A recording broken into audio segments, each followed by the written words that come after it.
Hi, this is Thomas with Believe in the Run. This is Megan with Believe in the Run. Megan, we got more.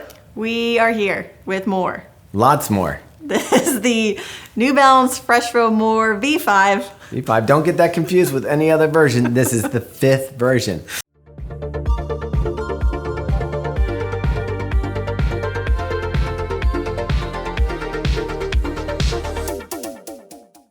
Yeah, we've been on a little ride with the More, so we didn't really love it until I think V3. 3.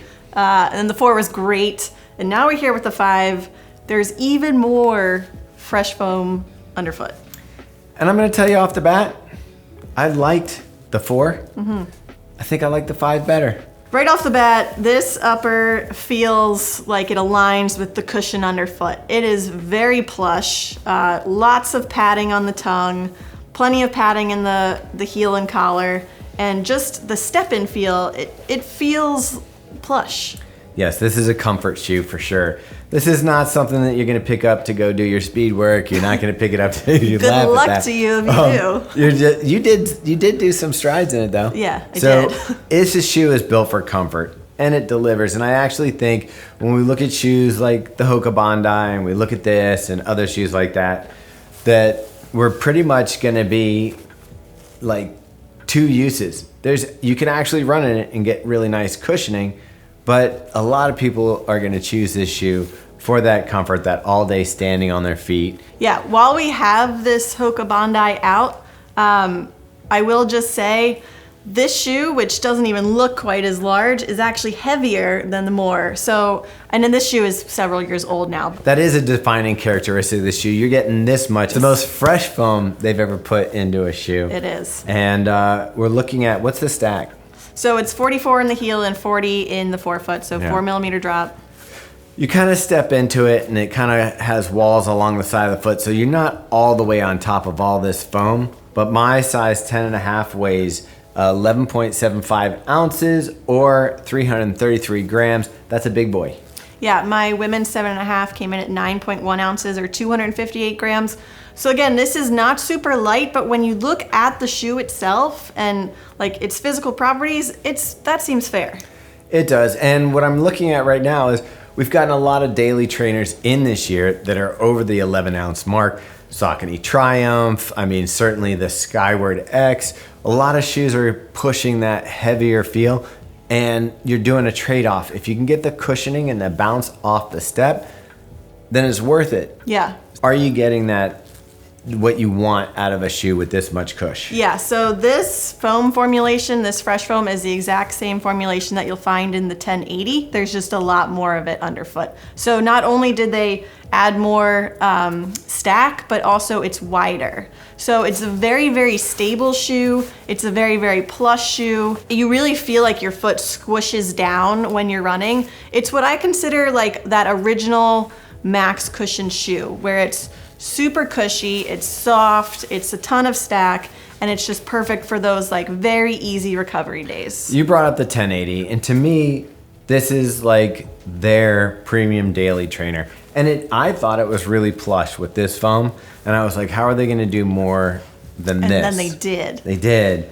What do you think about the differences between these two shoes? Yeah, I mean, it's pretty much that. It's that there's just so much more foam underfoot. So whereas this shoe is a little bit more versatile, the 1080, you know, maybe you can do a workout in, or maybe you can do some more miles in it that aren't just those slow, easy recovery days. I feel like the More was designed specifically for that very slow, easy day. Yeah. So recovery runs, that kind of thing. Yeah. However, I did do some strides in the shoe after a run, and it felt pretty good.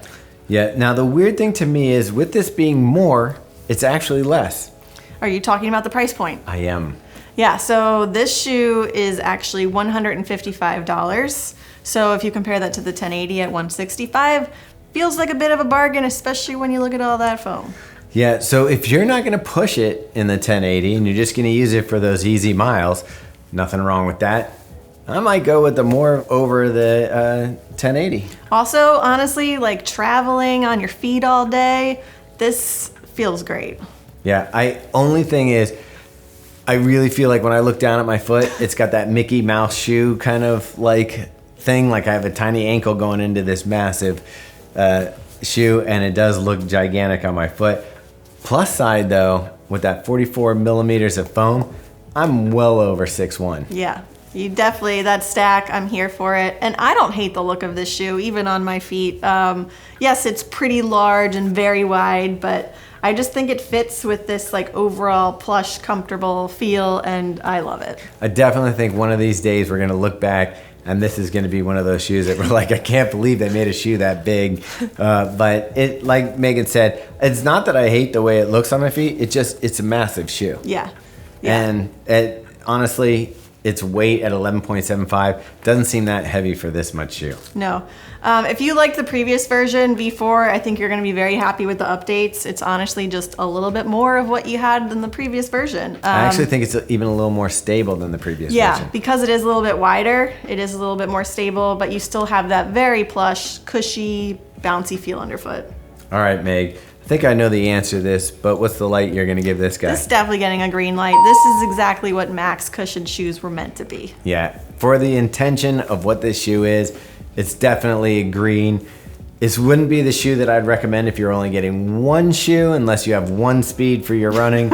But like, this is the shoe that I would say, hey, when you're getting your recovery run that day after your long run, or a day after your speed session, and you just want something that you can put on, feel comfortable, and roll through miles, this guy's gonna do it. Yeah, it's also that on the flip side of that, it's really fun to wear this shoe for those easy days and then slap on a race day shoe for the fast days, and you just feel that weight difference and that feel underfoot, and it's great. Yeah, you'll lose a couple inches on your height, but you'll go a lot faster. And that's it, Meg. What should people do?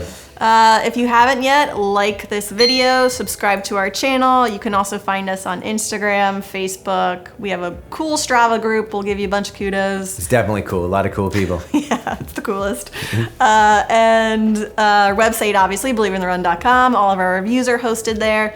And then we have 2 podcasts, The Drop and Fuel for the Soul, and a newsletter that comes out every Friday that recaps all of the reviews and anything we did that week. Yeah, that's the best way to stay in touch with what we're doing. And people are a huge fan of Robbie's little editorial notes at the bottom of the email. He's very talented. Yeah, he's a talented writer. So check that out and keep on going. Get more in. More. More.